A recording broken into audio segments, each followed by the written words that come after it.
আমাদের সামনে অনেক ধরনের পোশাক, অনেক ব্র্যান্ডের পোশাক, অনেক ধরনের বিনোদন, অনেক ধরনের খেলাধুলা, অনেক ধরনের শখ, অনেক ধরনের ভ্রমণ করা, অনেক ধরনের লাইফস্টাইল প্রেজেন্ট করা হয়। কে প্রেজেন্ট করে?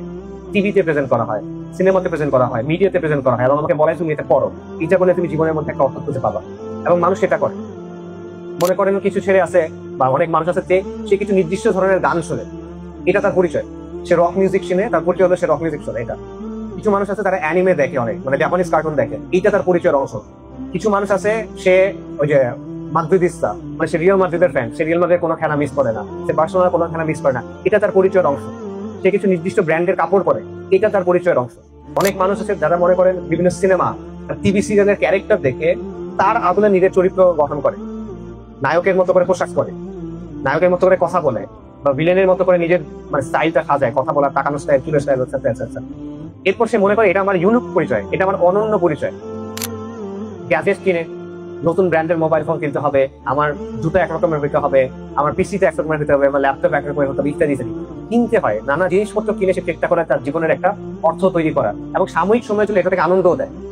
তার কাছে মনে হয় হ্যাঁ আমি মনে হয় কিছু অর্জন করছি, কিন্তু এটা একটা চক্রের মতো। কারণ আপনি যদি মোবাইল ফোনটা আসে কিনছেন 2 বছর পরে, এটা তো পুরোনো ব্র্যান্ড, তখন এটা আপনার আবার কিনতে হবে, তা না হলে আপনার পরিচয় পুরোনো হয়ে যাচ্ছে, রাইট? তো এই জিনিসটা তখন আপনার আবার করতেছে, আপনি একটা চক্রের মধ্যে পড়ে গেছেন। এই চক্রের লাভ কার হচ্ছে? যে ব্যবসা করে তার, আপনার আসলে তেমন কোনো লাভ নাই। এরপরে কি হয় যে মানুষ আবার সোশ্যাল মিডিয়াতে দেখায় যে দেখো আমার জীবনটা কত ভালো, চেক ইন দেয়। সে মনে করে কোথাও ঘুরতে গেছে, সে জায়গায় গিয়ে সে বলে যে আমি এই জায়গায় ঘুরতে আসছি, আমরা ওখানে খেতে গেছি, আমরা এই কাপড় কিনছি, ইত্যাদি। তো এই জিনিসটা কি হলো যে আপনি আসলে ভোগের মধ্যে ঢুকে গেছেন, পণ্যর মধ্যে। কিছু জিনিস দিয়ে আপনি চেষ্টা করছেন নিজের একটা পরিচয় বানাতে, কিছু জিনিস দিয়ে আপনি চেষ্টা করছেন নিজের জীবনের একটা অর্থ তৈরি করতে। আমরা দেখবেন যে বাংলাদেশে অনেক মানুষ আছে যে কেউ আমাকে বোঝে না, আমার কষ্টটা কেউ বোঝে না, আমার কষ্টটা সবার চেয়ে আলাদা। না, সবার কষ্টটা সেম আসলে, খুব বেশি আলাদা কিছু না, কিন্তু সে মনে করে সে সবার চেয়ে আলাদা। আপনি দেখবেন যে আমাদের সমাজে তো এখন আত্মহত্যা অনেক বেড়ে গেছে, বিশেষ করে তরুণদের মধ্যে বা 50 বছরের কম বয়সী যারা, তাদের মধ্যে আত্মহত্যা বেড়ে গেছে। আমি এরকম অনেক দেখছি যারা আত্মহত্যা করছে, তাদের ফেসবুক টাইমলাইনে গেলাম, ওটা দেখে মনে হবে সে দুনিয়ার সবচেয়ে সুখী মানুষ। হাস্যোজ্জ্বল ছবি, সে ওখানে গেছে, এই জিনিস কিনছে, অমুক জিনিস করছে, প্রচন্ড সুখী মানুষ, কিন্তু সে আত্মহত্যা করছে। কেন? আসলে সে সুখী না, সে একটা মিথ্যা ছবি মানুষকে দেখাচ্ছে, ওইটা করে সে মনে করছে এটা তার পরিচয়ের অংশ, তার জীবনটাকে সে এই জায়গায় নিয়ে আসছে, তার জীবনটা একটা মিথ্যা হয়ে গেছে। অনেক মানুষ আছে ওই যে নতুন রিলেশনশিপ হয়েছে, গার্লফ্রেন্ড বয়ফ্রেন্ড বা বিয়ে করছে, এবং তারা এটা দিচ্ছে দেখে মনে হবে যে মানে লাইলি মজনু, রোমিও জুলিয়েট, দুনিয়ার সব ভালোবাসা তাদের দুজনের মধ্যে, মানে পুরো মানব ইতিহাসের সব ভালোবাসা এই দুজনের মধ্যে, দেখে মনে হবে। বাস্তবে দেখবেন যে ডিভোর্স হয়ে গেছে, বা একজন একজনের সাথে চিট করতেছে, এটসেট্রা। ধরেন মফস্বল শহরের কোনো একজন ছেলে বা মেয়ে, তারা পড়াশোনা করলো, এইচএসসি দিল, তারপর শহরে যাবে। তাদের গোল কি এখন? একটা ভালো ইউনিভার্সিটিতে ভর্তি হওয়া।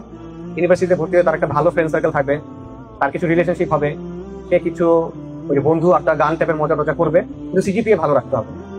সিজিপিএ ভালো রেখে সে মানে বের হবে, তারপর সে একটা চাকরি করবে, ভালো স্যালারির একটা চাকরি করবে, এর মধ্যে তার কয়েকটা রিলেশনশিপ আসবে যাবে, তারপর 30-32 বছর বয়সের দিকে গিয়ে সে একটা বিয়ে করবে, রাইট? এবং বিয়ে করার পর দুজনই চাকরি করবে, কারণ তার একটা স্ট্যান্ডার্ড অফ লিভিং দরকার, তার নির্দিষ্ট একটা লাইফস্টাইল দরকার, তাই দুজনকে চাকরি করতে হবে। সেই চাকরি করবে এবং নানা জিনিসপত্র কিনে নানা জায়গায় ঘুরতে গিয়ে, বছরে একবার সে দেশের বাইরে ঘুরতে যায়, তার ফ্ল্যাট আছে, তার গাড়ি আছে, তার বাড়ি আছে, তার সুন্দর পোশাক আছে। এই তো এই জিনিসটা দেখায় সে তার জীবনের সফলতা চিন্তা করে। মনে করেন ঢাকা, চট্টগ্রাম বা এই টাইপের শহরের যারা উচ্চ মধ্যবিত্ত, এই ফ্যামিলি ছেলে পেলে যারা, তাদের চিন্তাটা কি? ওই সেম, তারা হয়তো বা অনার্স পর্যন্ত পড়বে, তারপর দেশের বাইরে চলে যাবে, দেশের বাইরে গিয়ে কুফারের সাথে থাকবে, কুফারের মতো করে জীবন যাপন করবে। এই হলো জীবনের উদ্দেশ্য, জীবনের অর্থ, জীবনের সফলতা। এটা হলে সে সফল। কিন্তু তাদের হিসাবে এটা আমাদের দেশের সমাজের অবস্থা, আমাদের বাবা মাদের অবস্থাটা তারা এভাবে চিন্তা করে কিন্তু যে একটা ছেলের যদি এই জিনিসপত্রগুলো থাকে বা তার মেয়ের যদি এই বিষয়গুলো থাকে, তারা জীবনে সফল। আমাদেরকে কি বলানো হয় দেখেন, যে লেখাপড়ার পরে যে গাড়ি ঘোড়া চড়ে, সে মানে লেখাপড়া আপনি কেন করতেছেন বলেন? গাড়ি ঘোড়া চড়ার জন্য। হাসির বিষয় না কিন্তু, দেখেন লেখাপড়া আপনি কিছু বোঝার জন্য করতেছেন না, কিছু জানার জন্য করতেছেন না, গাড়ি ঘোড়া চড়ার জন্য করতেছেন, মানে কেনার জন্য করতেছেন, টাকার জন্য করতেছেন, সম্মানের জন্য করতেছেন, দুনিয়া কামানোর জন্য করতেছেন, রাইট? এটা হলো আমাদের জীবনের বিষয়। আরেকটা অংশ আছে যারা মনে করে এগুলা কিছুই করে না, সে কি করে?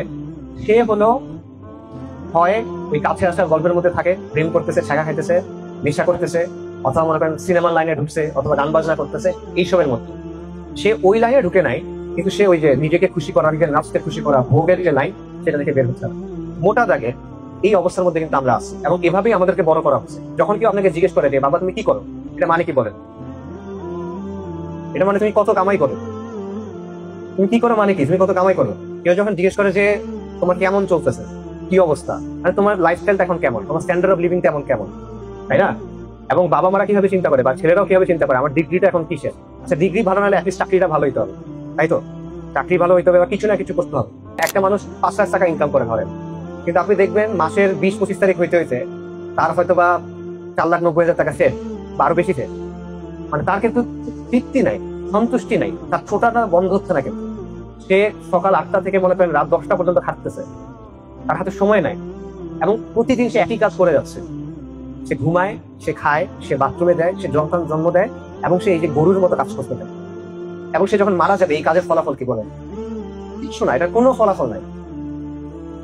তার উপার্জনের বাইরে এটা লিটারালি আর কোনো সিগনিফিকেন্স নাই। এবং আমরা একটা চক্রের মধ্যে আটকায় আছি। আমরা মনে করতেছি যে আমরা অনেক মানে স্বাধীনতা ভোগ করতেছি, আমরা মনে করতেছি আমরা অনেক খুশিতে আছি, কিন্তু এই জীবনটার কোনো অ্যাকচুয়াল কোনো অর্থ আসলে নাই। একটা ছবি দেখছেন বা ভিডিও দেখছেন অনেক সময় যে একটা চাকা আছে, চাকার মধ্যে একটা ইঁদুর দৌড়াচ্ছে বা গিনিপিগ দৌড়াচ্ছে। সে কন্টিনিউয়াস দৌড়ায়, কিন্তু সে জায়গা কিন্তু পরিবর্তন হয় না, সে আগাতে পারে না, সে ঠিক থাকতেও পারে না, সে ওই একই জায়গায় দৌড়াচ্ছে। এটা হলো আধুনিক মানুষের অবস্থা, এটা আমাদের সমাজের মানুষের অবস্থা, এটা পশ্চিমা স্বভাবের মানুষের অবস্থা। আপনি একটা চক্রের মধ্যে পড়ে আছেন, যে চক্র আপনাকে কোনো জায়গায় নিয়ে যাবেন ওই জায়গাটা ছাড়া, এবং আমাদের ছোটা যেটা এটা আসলে বন্ধ হয় না। তো এটা হলো জীবনের সবচেয়ে বড় লস আমার কাছে মনে হয়। কেন মনে হয়?